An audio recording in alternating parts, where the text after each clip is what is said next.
we're going to take a look at 3 examples. The first 2 will be more traditional, looking at live examples of now, next, later, and monthly roadmaps. Then we'll take a look at a non-traditional roadmap.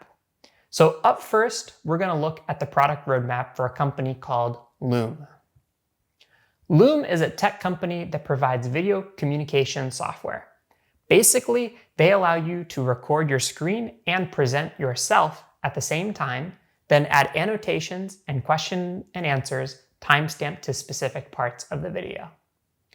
Now, Loom makes their roadmap public-facing since they believe that full transparency is best for their customers, and they use a now, next, later framework for this.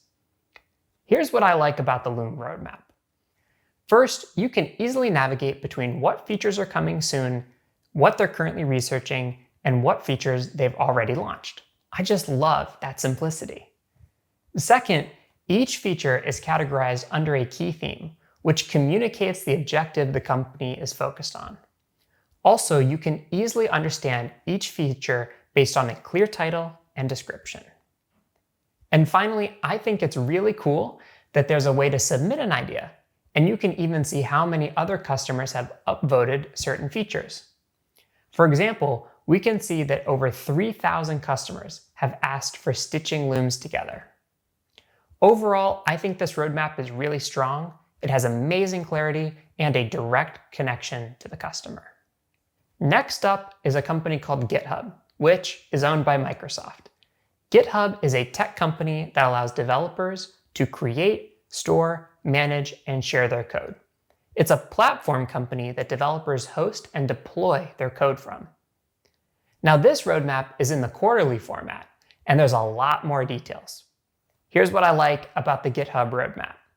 First, I can clearly see when features are going to be launched. This is a key difference compared to Loom. In Loom's roadmap, I can see what they're working on, but I don't know when it's going to be delivered. In GitHub's roadmap, as a customer, I can plan for the exact period of time when I'll get a new feature. Super cool. Additionally, every roadmap item is tagged with various themes. For instance, if I'm a cloud developer, I could filter to only features with those tags.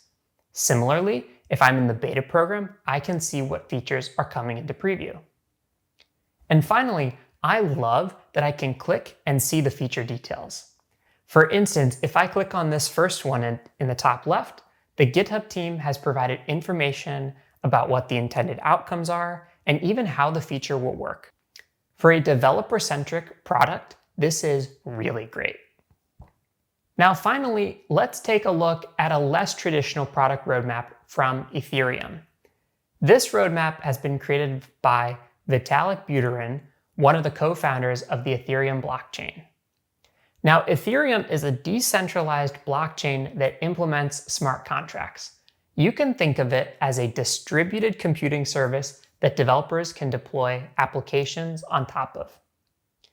As you can see, this roadmap is much less traditional compared to GitHub and Loom, but it still manages to capture some key information.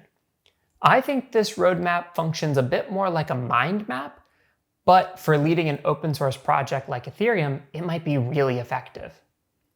There's a few things I love about this roadmap, and also a few things I think it really misses. This roadmap does a great job of showing the relationships and dependencies between various work items and how it accrues to the overall vision.